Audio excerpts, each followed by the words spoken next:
Maria and Steve.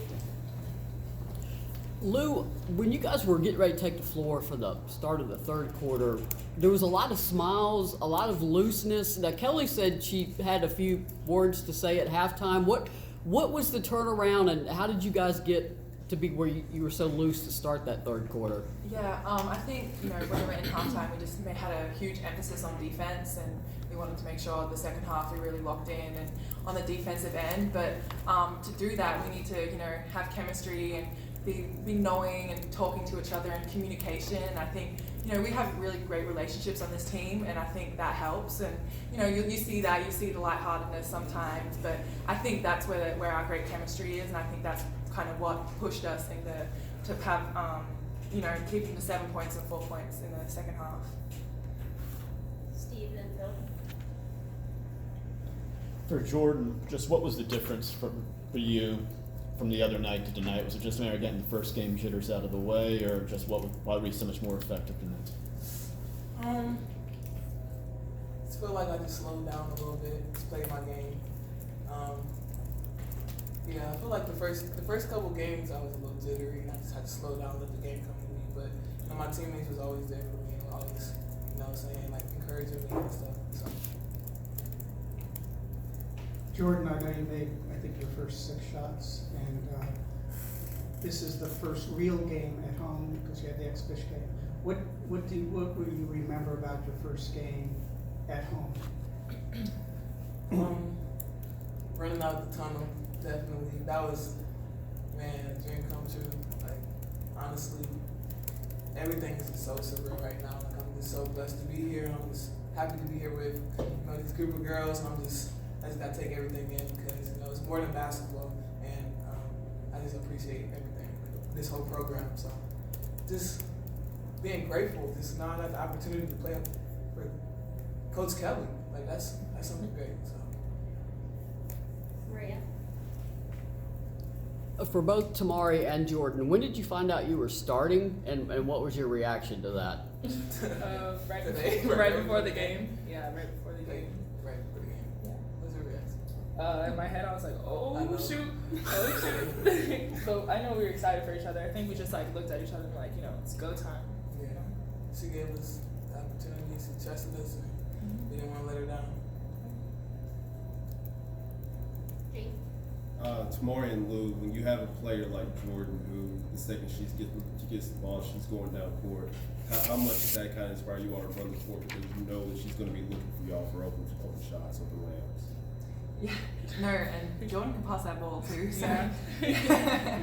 No, absolutely. We try to get down, try to get in front of her, but she's just good at creating. So it's just, creating off whatever she wants to do. We try to read off her. But absolutely, we sometimes we're like, okay, we're gonna keep up. We're gonna keep up. But no, absolutely. Her the way she pushes the ball pushes the whole team for sure. Have you been hit in the face by one of her passes? Not yet. Lewis in the back.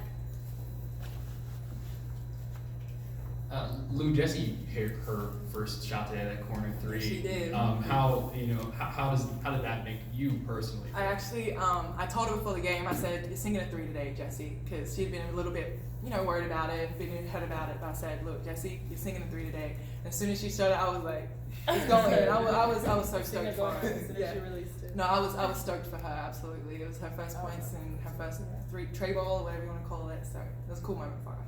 I was happy for Emily. I was really happy for Emily in this square as well. That was a big moment. I just thought I should put that out there. Why were you so happy for Emily? What about that really kind of? Because Emily, she's so hard on herself, and she be like just so in her head and just down about things, and just see that to keep. You wanna take it? No, you got it. Right. Just to see that it's finally paying off, things is moving in the right direction for her. I'm happy for her. Maria.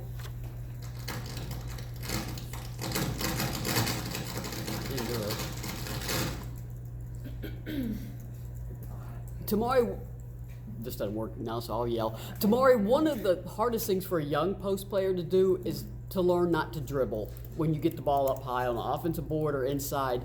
You don't, as some coach, as actually Pat Summitt used to say, post players need to not check for air in the ball. I promise you the ball has air. You don't need to dribble. You go right up with the ball. Where you came in with that ability. Where did you learn to do that, and how do you do that so consistently? I want to say for AAU, I used to do that when probably a couple of years ago, and I learned quickly that I needed to get out of that habit because the guards would just come down there and snatch it. And so I just need to learn to keep the ball up and putting it on the floor. I can do the same moves that I can do without putting it on the floor, so I don't need to take that trigger. Michelle. Any of you want to answer this? I know Kelly obviously wants to keep the focus on this team and building this chemistry, but in what ways has she, maybe in a relatively short time, has she sort of inspired you with a story she might have told you about the history of this place and what it means to be part of it? She constantly reminds us like where we are, how blessed we are. Sometimes we get so caught up in practice and weights and conditioning, and sometimes we just need to take a step back and realize like how blessed we are, and we're really put in this position for a reason. And she continues to push us, and she inspires us every single day.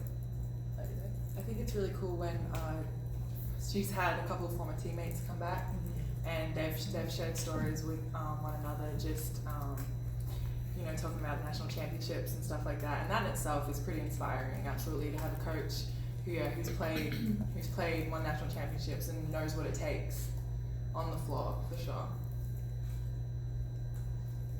Right here. Final question. For Tamari, this was your second game in a row where you kind of got in foul trouble there. How do you find the balance between getting block shots and being a little bit too physical? I need to work on my timing, definitely for blocking shots, and I know I need to stop jumping. And it's gonna come to me, and I know I'm gonna get it. So I'm just gonna keep working at it and taking game by game, practice by practice, and they're gonna keep telling me not to jump, and I'm going to figure out and stop jumping. So yeah, foul trouble. All right.